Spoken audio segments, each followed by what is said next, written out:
শত শত কোটি টাকা আগামীকালকের জন্য তারা বাজেট করেছে, শত শত কোটি টাকা একটা মেসাকার করবার জন্য। কারণ আগামীকাল আন্তর্জাতিক অপরাধ ট্রাইব্যুনাল খুনি হাসিনা যে খুনগুলো করেছে সেটার যে বিচারের রায় আসবে তার তারিখ ঘোষণা করবে। ঐতিহাসিক ব্যাপার। এই যে শেখ হাসিনা দেশে আসতেছে না কেন, সে ট্রায়াল ফেস করুক। এই যে সে জামাত ইসলামের নেতৃবৃন্দকে ফাঁসি দিয়েছে, বিএনপির সালাউদ্দিন কাদের চৌধুরী সাহেবকে ফাঁসি দিয়েছে, তো তারা কি কেউ দেশ ছেড়ে পালিয়ে গিয়েছিল? আচ্ছা, এত যদি পারো, শেখ হাসিনা বলছে না তারেক রহমান রে, পারলে বেটা দেশে আয়, তো তোরা যদি তোদের বুকে সত্যি অনেস্টি থাকে যে তোরা কোনো গণহত্যা করো নাই, তাহলে এই যে শেখ হাসিনা দেশে আসতেছে না কেন, সে ট্রায়াল ফেস করুক। এই যে সে জামাত ইসলামের নেতৃবৃন্দকে ফাঁসি দিয়েছে, বিএনপির সালাউদ্দিন কাদের চৌধুরী সাহেবকে ফাঁসি দিয়েছে, তো তারা কি কেউ দেশ ছেড়ে পালিয়ে গিয়েছিল?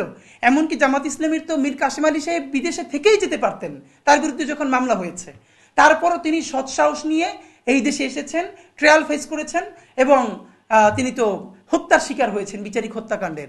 তাহলে এখন যেই ট্রাইব্যুনাল আওয়ামী লীগ প্রতিষ্ঠা করেছে, হাসিনা প্রতিষ্ঠা করেছে, যেই দেশ তারা বলে তার বাপে বানাইছে, তার বাপের বানানো দেশ, তার নিজের বানানো ট্রাইব্যুনাল, সব কিছু আছে, যেইখানে তাদেরকে তারা সারাদিন যাদেরকে বলেছে রাজাকার আলবদর, তারা পর্যন্ত রাষ্ট্রের প্রতি সম্মান জানিয়ে আদালতে এসেছে, তারপর বিচার এর মুখোমুখি হয়েছে। তাহলে হাসিনা কেন আদালতে আসছে না? হাসিনা আসুক, আমরা তো বলিনি তার ফাঁসি চাই, আমরা তার বিচার চাই, সুষ্ঠু বিচার।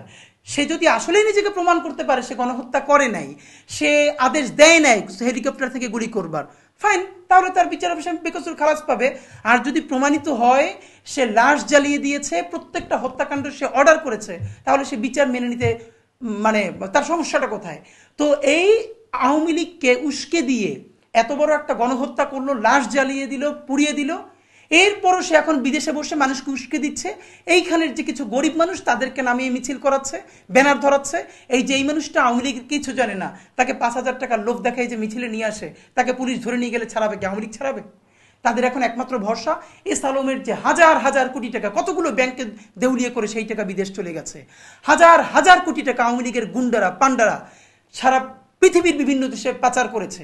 সেই টাকার যদি 1% তারা এখন বিনিয়োগ করে, শত শত কোটি টাকা আগামীকালকের জন্য তারা বাজেট করেছে, শত শত কোটি টাকা একটা মেসাকার করবার জন্য। কারণ আগামীকাল আন্তর্জাতিক অপরাধ ট্রাইব্যুনাল খুনি হাসিনা যে খুনগুলো করেছে সেটার যে বিচারের রায় আসবে তার তারিখ ঘোষণা করবে। ঐতিহাসিক ব্যাপার যে, এবং আমরা এটুকু নিশ্চিত হয়েছি এখানকার যে তদন্ত সংস্থা, এই আমি তো হাসিনাকে দেখেন, হাসিনা আমাকে, আমি দৃঢ়ভাবে বিশ্বাস করি আমাকে তিনি বাই নেম চেনেন, কারণ তার সন্তানের এবং আওয়ামী লীগের পেজ থেকে আমাকে নিয়ে রিপিটেডলি 6 বার পোস্ট দেওয়া হয়েছে এবং আমাদের ইনকিলাব মঞ্চ থেকেও।